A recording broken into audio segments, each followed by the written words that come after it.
아버지 하나님, 우리와 같은 인생들을 부르셔서 하나님을 향하여 아바 아버지라 부르게 하시고 성령 하나님의 인도하심을 따라 거룩한 삶을 살아가게 하여 주심을 감사드리옵나이다. 날마다 깨어 기도함으로 우리를 향한 주의 기뻐하시는 뜻이 무엇인지를 분별하게 하시며 저희들이 순종을 통하여 주님과 교제하며 교통하는 이 복을 누리게 하여 주시옵소서. 하나님, 오늘도 우리에게 말씀하여 주시기를 원하나이다. 하나님께서 우리에게 행하신 그 모든 일들과 우리에게 약속하신 것들을 바라보게 하여 주시고 저희들 안에 믿음 위에 믿음을 더하여 주셔서 하나님께로 난 자마다 이 믿음으로 세상을 이기게 하여 주시옵소서. 우리와 우리의 자녀들 성소로교회 보내주신 모든 영혼들이 참으로 하나님의 영광을 바라며 저희들이 기뻐하게 하시고 이 땅에서 성령이 하나 되게 하신 것을 지키며 서로 사랑하게 하시고 주님의 사랑으로 이웃을 사랑하며 살아갈 수 있는 사람들로 우리를 빚어가 주시옵소서. 하나님의 말씀으로 우리 심령을 새롭게 하시는 부흥이 우리 안에 있기를 간절히 원하오며 예수 그리스도의 이름으로 기도드리옵나이다. 아멘. 하나님의 자녀된 그리스도인들의 몇 가지 특징이 있습니다. 누구를 하나님의 자녀라 부릅니까? 어떠한 사람들이 그리스도인들입니까? 14절에서 우리에게 말해주는 것이 있어요. 무릇 하나님의 영으로 인도함을 받는 사람은 곧 하나님의 아들이라. 하나님의 아들된 그리스도인들은 하나님의 영으로 인도함을 받습니다. 자, 하나님의 영으로 인도함을 받는 하나님의 자녀들은 몸의 행실을 죽이는 죄와의 싸움이 있어요. 그래서 로마서 8장 13절에 너희가 육신대로 살면 반드시 죽을 것이로되 영으로서 몸의 행실을 죽이면 살리라 라고 사도 바울이 증언합니다. 14절은 왜냐하면으로 시작하죠. 왜냐하면 너희들이 하나님의 영으로 인도함을 받는 하나님의 자녀들이 되었기 때문이다. 자, 그러면 우리가 누가 하나님의 자녀인지 이 13절과 14절의 말씀을 통하여 하나의 결론을 얻을 수 있습니다. 하나님의 자녀는 하나님의 영의 인도함을 받는 사람이다. 자, 그러면 우리가 하나님의 자녀로서 하나님의 영의 인도함을 받는 그 특징이 무엇이냐? 그 근거, 그 증거가 어디에 있느냐? 그렇게 물으면 13절이 대답하는 것입니다. 하나님의 영의 인도함을 받는 사람들은 육신대로 살다가 멸망받는 사람들이 아닙니다. 그들은 영으로서 몸의 행실을 죽이는 삶을 살아감으로 영생을 취하는 사람들입니다. 이렇게 지금 사도 바울이 답하는 거예요. 하나님의 자녀들은 성령의 인도하심을 받으며 죄와 싸우는 사람들이다. 자, 그러면 어떻게 하나님께서 우리를 죄와 피 흘리기까지 싸우는 하나님의 자녀들 되게 하셨는지 또 사도 바울이 우리에게 가르쳐줘요. 그것이 15절이지요. 너희는 다시 무소하는 종의 영을 받지 아니하고 양자의 영을 받았으므로 우리가 아빠 아버지라고 부르짖느니라. 성령님은 양자의 영이십니다. 우리는 무서워하는 종의 영을 받지 않았어요. 하나님을 향한 두려움이 있지요. 그 두려움은 종이 주인을 향한 두려움이 아니라 사랑이 동반된 두려움이지요. 경건함이라고, 경외함이라고 이야기합니다. 성령이 내주하시는 그리스도인들은 성령이 양자의 영이기 때문에 우리 안에서 하나님이 우리 아빠 아버지이심을 증거해 주셔요. 그래서 우리가 기도할 때 부르짖어 하나님은 나의 아빠, 나의 아버지이십니다 라고 말하는 거예요. 로마서 5장 5절에 보면 성령이 하나님의 사랑을 우리의 마음 안에 부으십니다. 그 하나님 아버지의 사랑이 우리의 마음 안에 부은 바 되었어요. 그 사랑의 내용이 무엇인지를 또한 사도 바울이 우리에게 증거해 주지요. 그리스도께서 죽으셨는데 누구를 위하여? 경건치 않은 우리와 같은 죄인들을 구원하시기 위하여 죽으셨다라고 하는 것이지요. 말씀이 선포되어집니다. 우리는 연약하고 하나님을 향하여 무례히 행하며 하나님을 대적하는 죄인이었습니다. 의인을 위하여 죽는 자, 선인을 위하여 기꺼이 죽겠다라고 나서는 사람들이 없어요.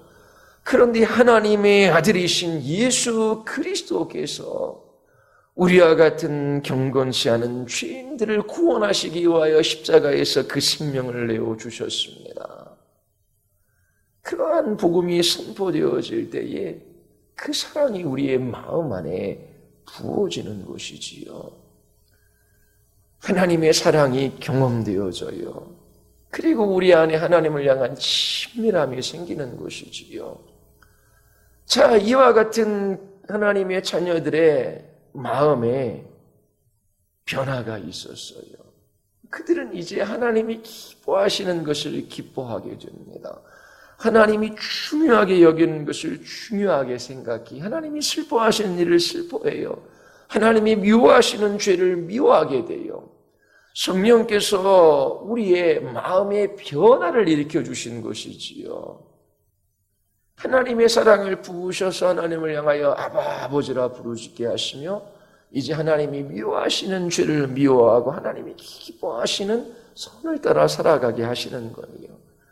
이러한 방식으로 우리를 죄와 싸우게 하시고 영으로서 몸의 행실을 죽이는 하나님의 자녀의 삶을 살아가게 하시는 것입니다.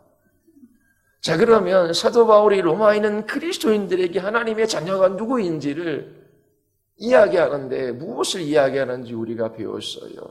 하나님의 자녀는 하나님의 영의 인도하심을 받는 사람이다. 하나님의 영의 인도하심을 받는 사람들의 그 특징, 그 증거들은 그들이 영으로서 몸의 행실을 죽이는 죄와의 싸움이 있다. 죄와의 싸움을 통해 영생을 취하는 사람이다.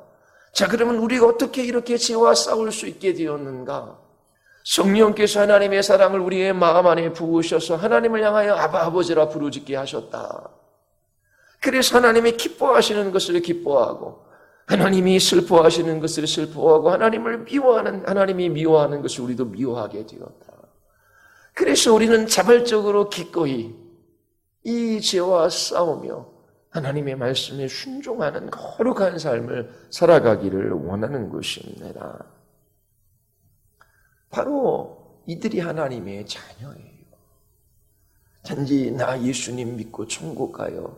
그렇게 말하는 사람들이 아니다라고 사도 바울이 말합니다. 우리가 평생 주님의 품에 안길 때까지 죄와 싸우는 영적인 군사들로 부름받았음을 잊지 말아야 합니다. 죄와 싸우는 우리들에게 두 가지 정서가 있어요. 하나는 슬픔과 탄식입니다. 그로 인하여 우리는 겸비할 수밖에 없어요. 왜냐하면 우리는 죽을 몸 가운데 살아갑니다. 여전히 우리 안에 남겨진 죄가 있고 그리고 사단의 시험이 있고 이 세상의 유혹이 있어요. 타락한 이 세상에서 살아가는 것 자체가 고난이고 고통이고 슬픔과 탄식이 끊이지 않는 일입니다. 그래서 우리는 슬픔과 탄식 속에서 하나님 앞에 하나님 우리 인생은 아무것도 아닙니다. 그러면서 겸비하게 엎드려요. 그리고 또 하나 신자들의 태도는 확신과 소망이지요. 이 세상이 전부가 아니잖아요. 우리에게는 영광의 나라가 약속되어져 있습니다. 우리의 겉사람, 이 육체는 낡아져가요. 질병으로 인하여 고통받을 수밖에 없어요. 그러나 우리의 속사람, 우리의 심령, 우리의 마음은 날로 새로워져서 소망이 더 커져갑니다. 주님의 나라에 대한 소망이에요. 질병으로 인하여 몸이 아프면 아플수록, 나이가 들어서 몸이 망가지면 망가질수록 우리의 속사람은 하나님 나라에 대한 소망으로 더 커져서 강건하게 되는 거예요. 그래서 그리스도인들은 평생 죄와 싸우는 이 삶들을 살아가는데, 타락한 이 세상에서 우리 안에 남겨진 죄, 그리고 이 육신, 그리고 사단의 시험, 이 세상의 유혹, 그 모든 것으로 우리는 이길 수 없잖아요. 그래서 엎드려 울며 하나님의 도움을 구하며 겸비한 태도를 취합니다. 그리고 또 하나는 확신과 소망 가운데 그 눈물을 닦고 다시 일어나 나의 하나님, 나의 아버지, 나를 위하여 그 아들을 십자가에 내어주신 그 하나님께서 네 안에 선한 일을 시작하셔서 그 마지막 날까지 이루어 가실 것이고, 그 하나님의 나라를 나에게 유업으로 주실 것이다. 이 모든 것이 합력하여 선을 이루게 하실 것이다. 그러면서 힘을 얻어 눈물을 훔치고 확신 가운데 끝까지 죄와 싸우는 이 삶을 그리스도인들이 살아가는 것입니다. 자, 이처럼 하나님의 자녀가 누구인지를 사도 바울이 이야기합니다. 그리고 우리 16, 17, 18절 한번 보십시오. 성령이 친히 우리 영과 더불어 우리가 하나님의 자녀인 것을 증언하시지요. 자, 자녀들이 누구인지 사도 바울이 또 우리에게 말해줘요. 17절에서 말해주는 게 뭐지요?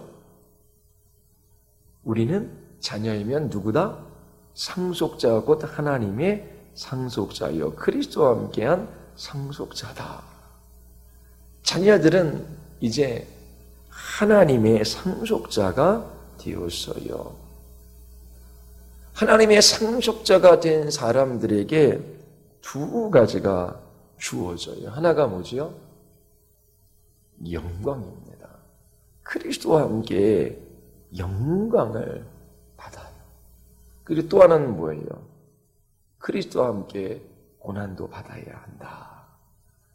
자, 그러면 우리가 하나님의 자녀가 되었다.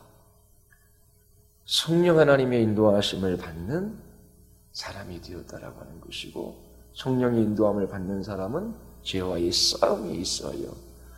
이 세상에서 죄와 싸우는 그리스도인들, 겸비함 속에서 확신을 가지고 끝까지 믿음을 지킵니다. 또 하나님의 자녀가 되었다라고 하는 것은 하나님의 상속자가 되었다라고 하는 거예요. 상속자가 된 우리들에게 두 가지가 주어져요. 17절에서 말하는 것, 하나는 영광, 하나는 고난이라고 하는 것입니다.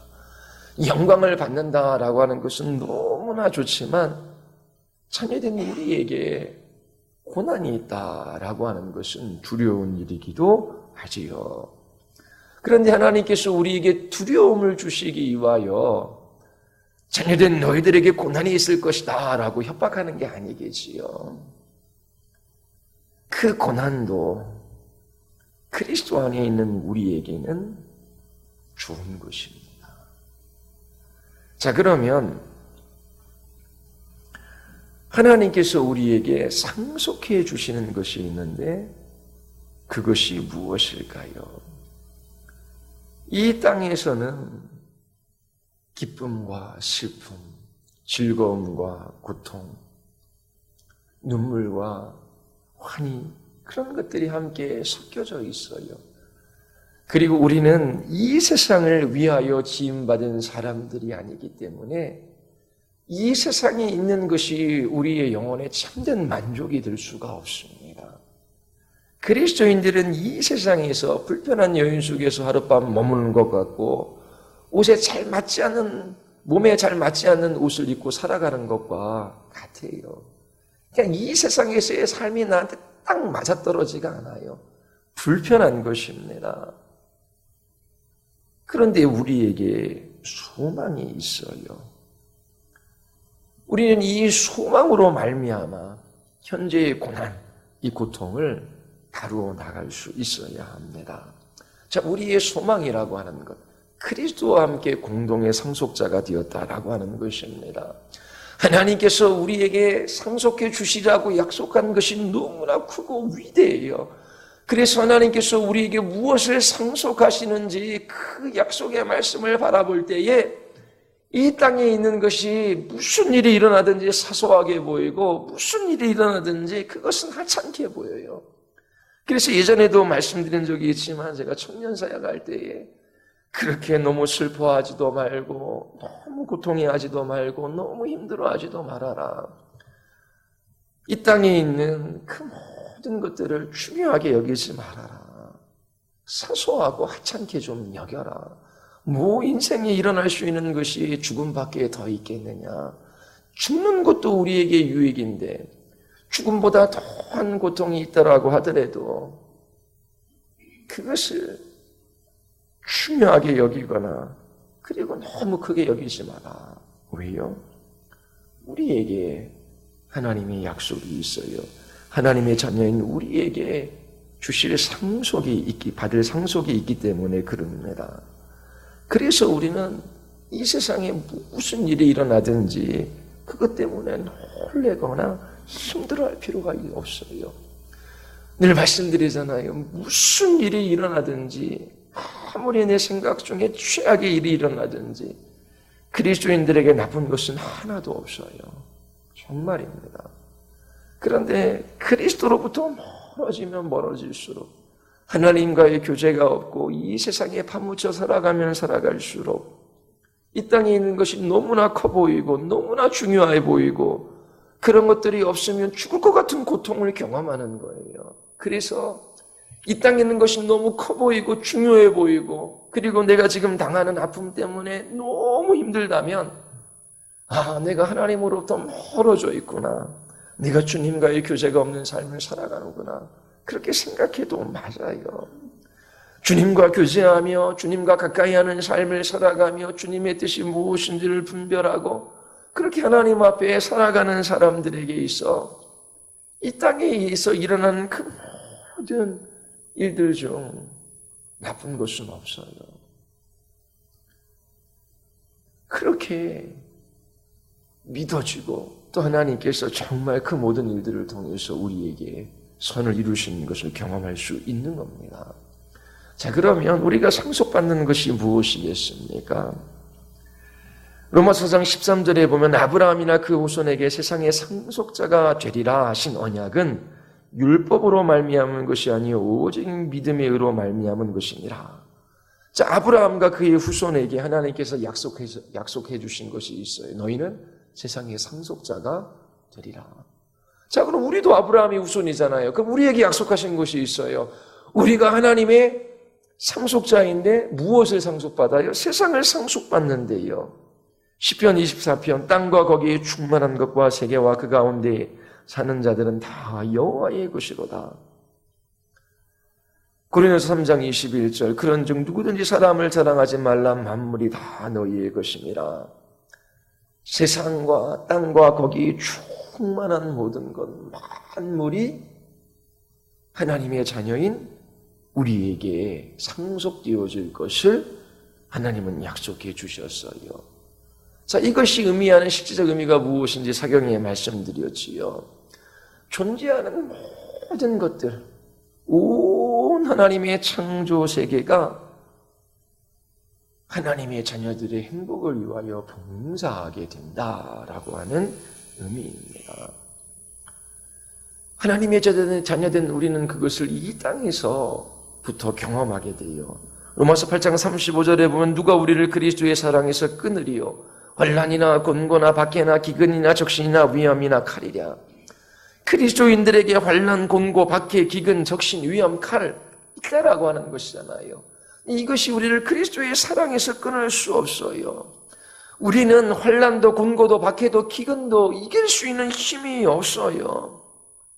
그런데 궁극적으로 이 모든 것들은 부정적이고 나쁜 것이고 악하고 좋지 않은 것이지만 하나님께서 이 모든 것을 사용하여 합력하여 손을 이룹니다. 우리의 영원한 기쁨을 위하여 그 기근도 환난도 밖에도 사용하셔서 우리를 위하여 봉사하게 하십니다. 그래서 우리는 이러한 약속의 말씀, 이러한 소망으로 말미암아 이 땅에서 무슨 일이 일어나도 그것을 사소하게 여기고 하찮게 여기며 믿음을 지켜 주께 영광 돌리는 삶을 살아갈 수 있는 것입니다. 세상과 땅과 거기에 충만한 모든 것, 만물이 하나님의 자녀들을 위하여 그들의 행복을 위하여 봉사합니다. 그 아들을 십자가에 내어주신 하나님께서 그 아들과 함께 우리에게 왜 좋은 것을 주시지 아니하시겠습니까? 그 일이 이 땅에서부터 시작이 되는 거예요.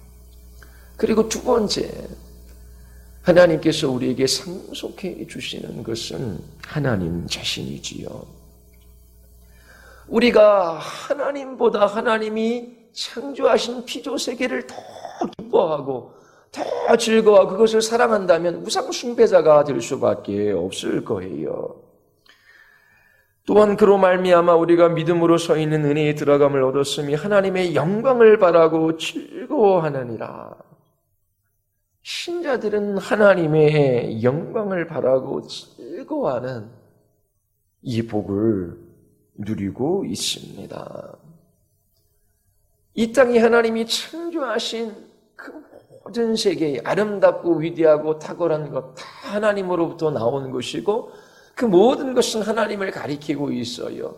이 땅의 아름다운 경치를 보며 우리가 탄성을 지어냅니다. 얼마나 아름다운고. 그런데 그것을 지으신 하나님은 얼마나 아름답고 위대하시고 탁월하십니까? 이처럼 하나님 자신, 그분을 바라보며 소망 중 즐거워하는 사람들이 그리스도인들이에요. 그런데 이 땅에서는 타락한 세상에서 죽을 몸 가운데 하나님을 기뻐하지만 마침내 그 영광의 나라에서는 하나님의 영광의 빛이 찬란하게 비추어져요. 꽃을 보는 즐거움보다 정말 좋은 인격적인 사람과 교제하는 즐거움이 더 크고 사람과 교제하는 것, 그것보다 하나님과 교제하는 기쁨은 그거는 마르지 않는 샘과 같다라고 하잖아요.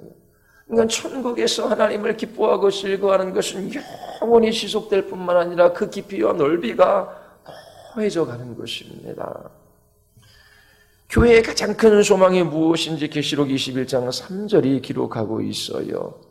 내가 들으니 보좌에서 큰 음성이 나서 이르되 보라 하나님의 장막이 사람들과 함께 있음에 하나님이 그들과 함께 계시리니 그들이 하나님의 백성이 되고 하나님은 친히 그들과 함께 계셔서.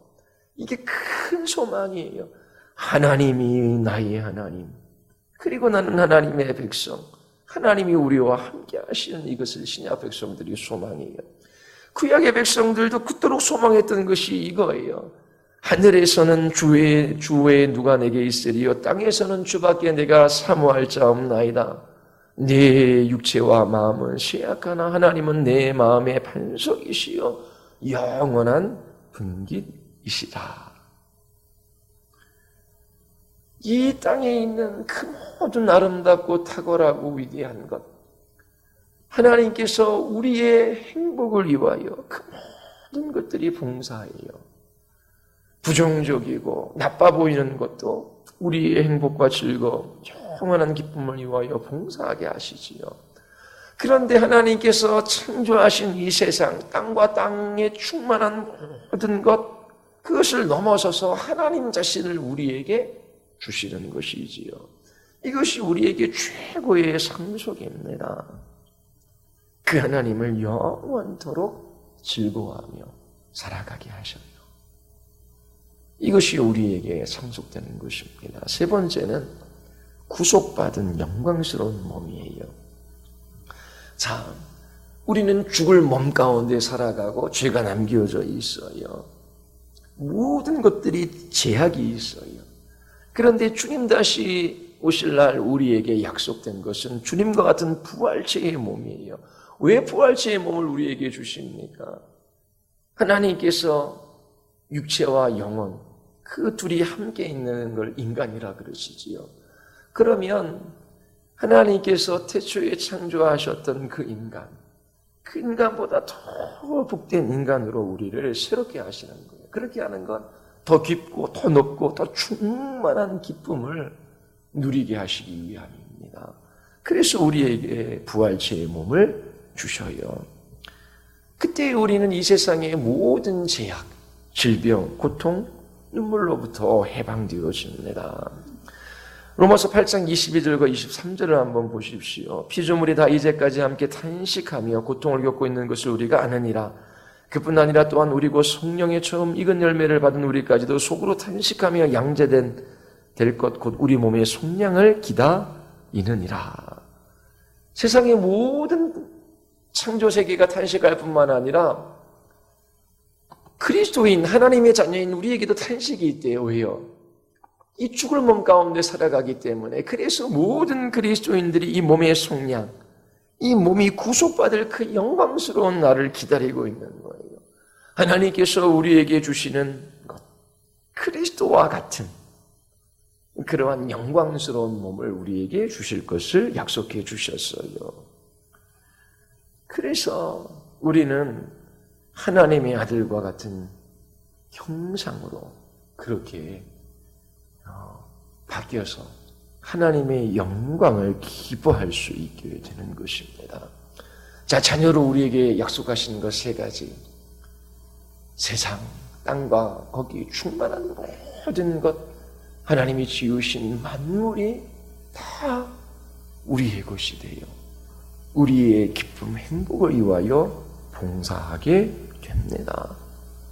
그리고 더 위대한 상속은 그 모든 좋은 것들을 창조하신 하나님이 우리 하나님이 되어주신 그 하나님의 영광을 바라며 영원토록 즐거워하게 하십니다. 그리고 그 기쁨과 그 즐거움의 깊이를 더해 가시려고 우리에게 영광스러운 몸을 약속해 주셨어요. 이 소망으로 인하여 우리는 우리의 삶에 대한 확신을 가지고 끝까지 믿음의 싸움들을 싸워 나갈 수 있는 것입니다.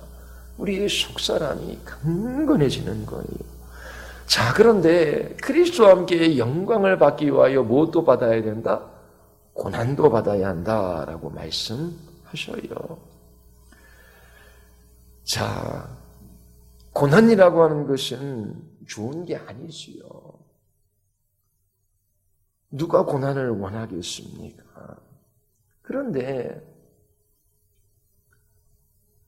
그리스도와 함께 영광을 받기 위하여 고난도 받아야 한다고 말씀하셔요. 두려운 말씀이지만 우리에게 두려움을 주기 위하여 이 말씀을 하시는 것이 아니에요. 고난을 받아야만 한다라고 하는 이 말씀. 이 고난은 어떤 고난일까요? 예수님 자신으로 말미암아 예수님 때문에 받고 있는 고난이 있다면 그것은 그리스도와 함께 영광도 받을 것이다 라고 하는 분명한 증거가 됩니다. 초대교회의 신자들을 한번 보십시오. 그는 이방 세계에서 예수 그리스도를 믿는 것 자체가 자신의 목숨들을 내어놓는 삶이었어요. 그리스도를 믿는다는 이유 때문에 그들은 고난을 받아야만 했습니다. 앞으로 그런 때가 우리나라에게도 올 수 있지요. 예수님 믿는다라고 하는 그 공적인 고백만으로도 고난받는 때가 올 수 있어요. 자, 디모데후서 3장 12절에 보면 무릇 그리스도 예수 안에서 경건하게 살고자 하는 자는 박해를 받을 것이다. 베드로전서에 보면 너희가 그리스도의 고난에 참여하는 것으로 즐거워하라. 이는 그의 영광을 나타내실 때 너희로 즐거워하고 기뻐하게 하려 함이라. 자, 분명히 사도 바울의 생각 속에는 그리스도와 함께 받는 고난, 그리스도로 말미암아 받는 고난을 염두에 두고 있어요. 그러면 17절에 그리스도와 함께 영광을 받기 위하여 고난도 함께 받는다라고 할 때 이 고난은 예수 그리스도 그분을 믿고 당하는 고난인가? 믿는 사람들이 당하는 고난만을 의미하는가? 아니면 이 세상에서 살아갈 때 겪는 모든 고난을 의미하는 것인가? 자, 답은 분명 사도 바울은 예수님을 믿음으로 말미암아 당하는 고난도 생각하지만 그것뿐만 아니라 그리스도인으로서 하나님의 나라를 향하여 걸어가는 그 모든 삶 속에서 만나는 고난도 의미하고 있다라고 생각되어집니다. 분명히 예수 그리스도를 믿을 때에 대적자들로 말미암아 고난이 있어요. 그런데 꼭 예수님을 믿는다라고 하는 이유 때문에 고난받는 그것만 말하는 것은 아닙니다. 로마서 8장 18절에서부터 27절까지의 말씀을 한번 읽어보십시오. 예수님으로 인하여 당하는 고난보다 인간을 포함한 모든 피조물, 그 모든 창조세계가 허무함과 썩어짐과 신음 안에 고통하는 것을 말하고 있어요. 그렇기 때문에 단지 예수님을 믿고 당하는 고난, 그것도 포함하지만 그리스도인으로서 타락한 이 세상에서 살아가면서 당하는 그 모든 고난도 포함한다라고 말할 수 있는 것이지요. 18절에서 현재의 고난을 말하고 있지요. 17절 바로 이어 나옵니다.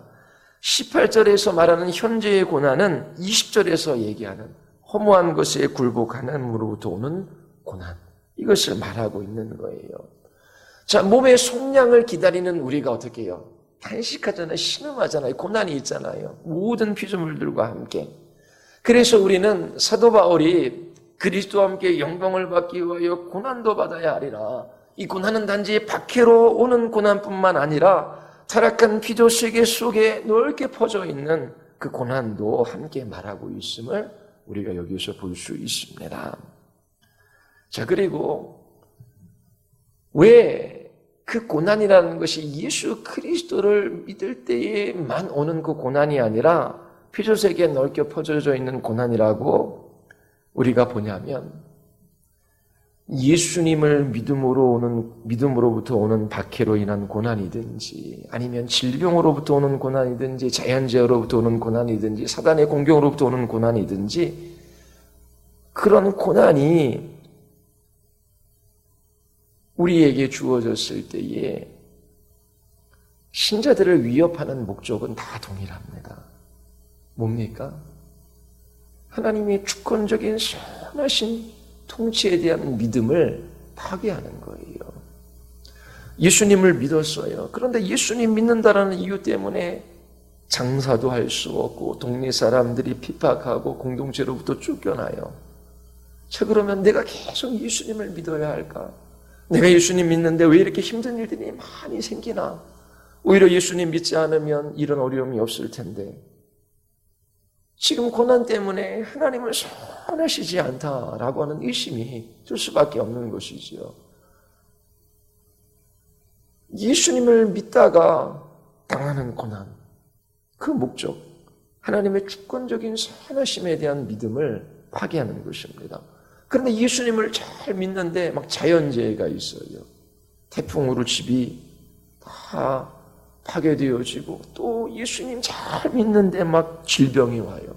그때 어떤 생각들이 들까요? 하나님은 선하신 것이 맞아? 하나님이 나를 사랑하신 것이 맞아? 하나님께서 이 모든 것들을 통치하시는 분이 맞아? 그런 의심이 들 거 아닙니까? 사단이 우리를 시험할 때도 마찬가지예요.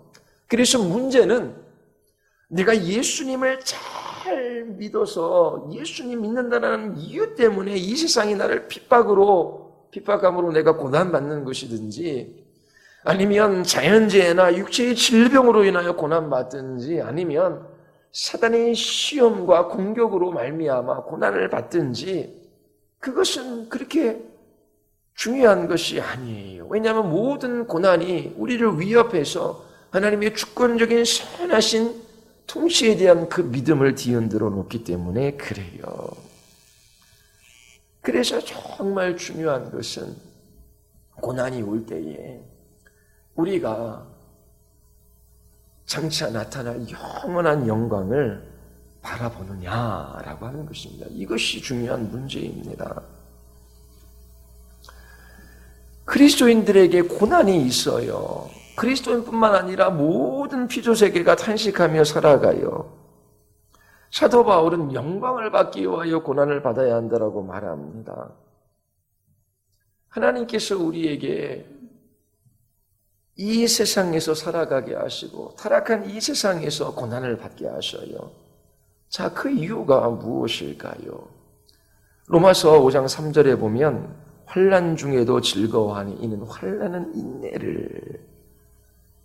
자, 환난은 인내를 이룹니다. 그 인내의 본질은 믿음입니다. 믿음. 고린도후서 1장 8절에 보면 형제들아 우리가 아시아에서 당한 환난을 너희가 모르기를 원하지 아니하노니 힘에 겹도록 고난을 당하며 살소망까지 끊어지고 우리는 우리 자신이 사형 선고를 받은 줄 알았으니 너무나 큰 고난이 바울과 그 일행에게 찾아온 것이지요. 그때 바울이 그 고난을 통하여 뭘 고백합니까? 우리로 자기를 의지하지 말고 오직 죽은 자를 다시 살리시는 하나님만 의지하게 하심이라. 예수님을 믿은 후 타락한 이 세상에서 죽을 몸 가운데 다른 피조물과 함께 고통을 받으며 고난을 받으며 하나님께서 살아가게 하셨어요. 예수님 믿는다라고 하는 이유 때문에 고난과 고통을 피할 수 있다라고 성경이 말하지 않아요. 예수님을 잘 믿으면 잘 믿는 것 때문에 고통이 와요. 그리고 이 세상에서 살아가는 것 자체가 우리에게는 고난과 고통의 연속입니다.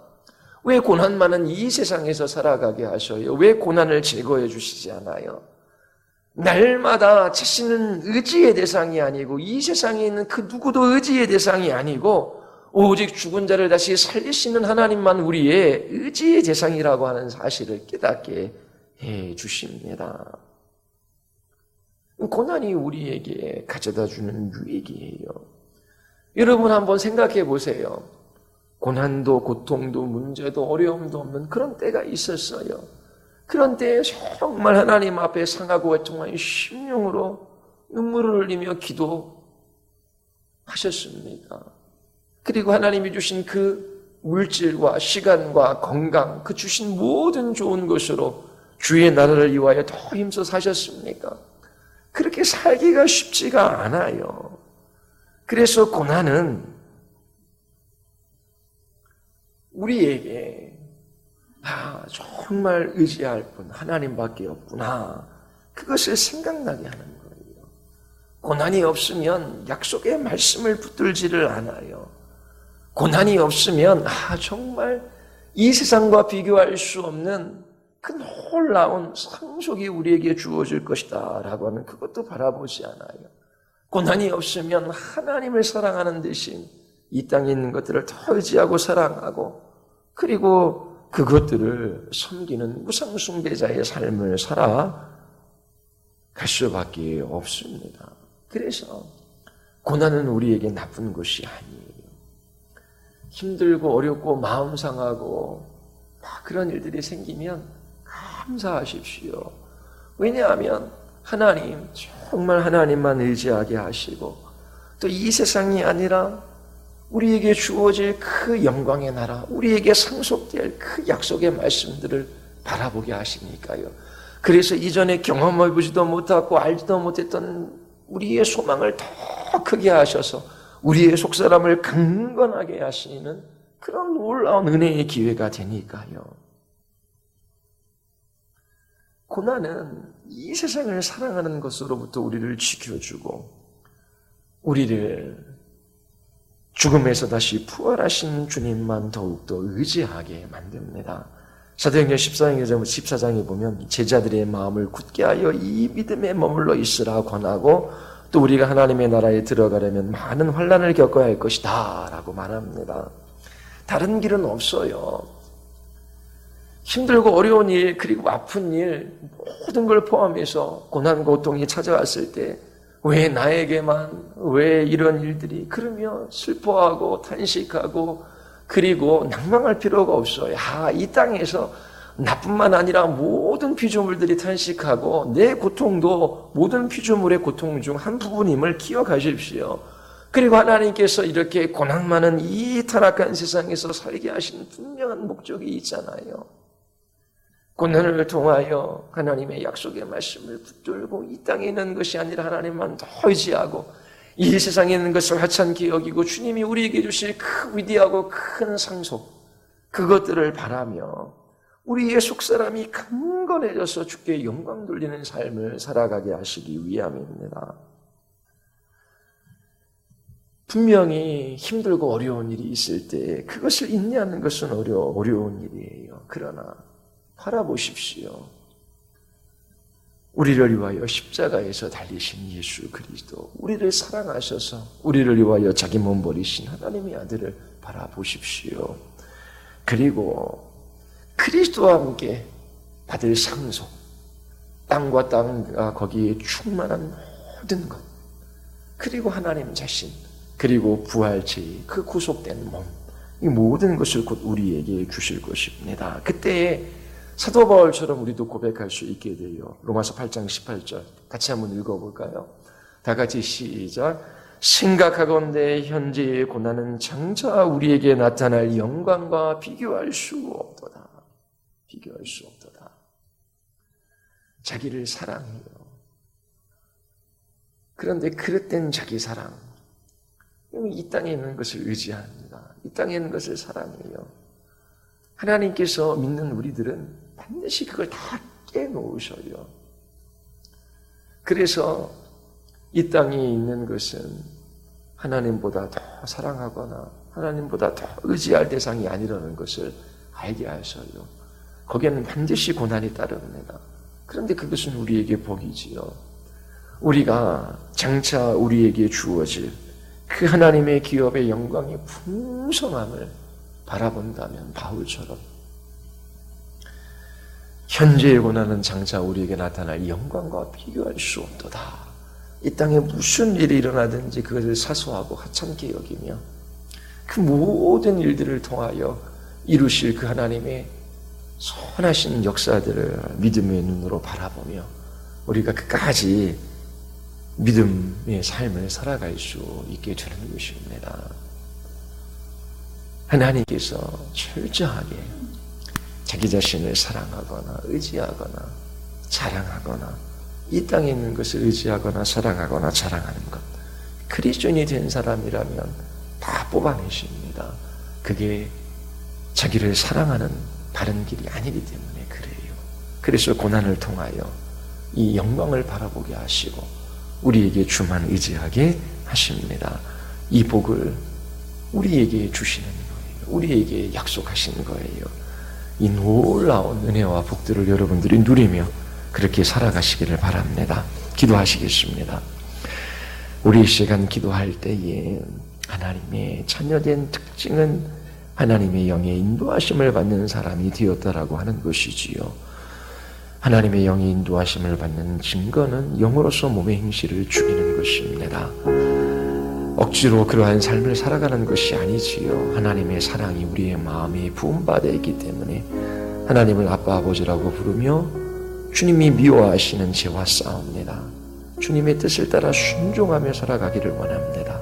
그들이 자녀들이에요. 그리고 자녀들에게 영광과 고난이 약속되어져 있습니다. 우리에게 상속이 있어요. 우리에게 고난이 있지만 그 고난은 우리로 하여금 우리에게 주어질 상속될 것을 바라보므로 더 주님 의지하며 그렇게 인내하며 우리의 속사람을 강건하게 하는 은혜의 도구가 될 수 있습니다.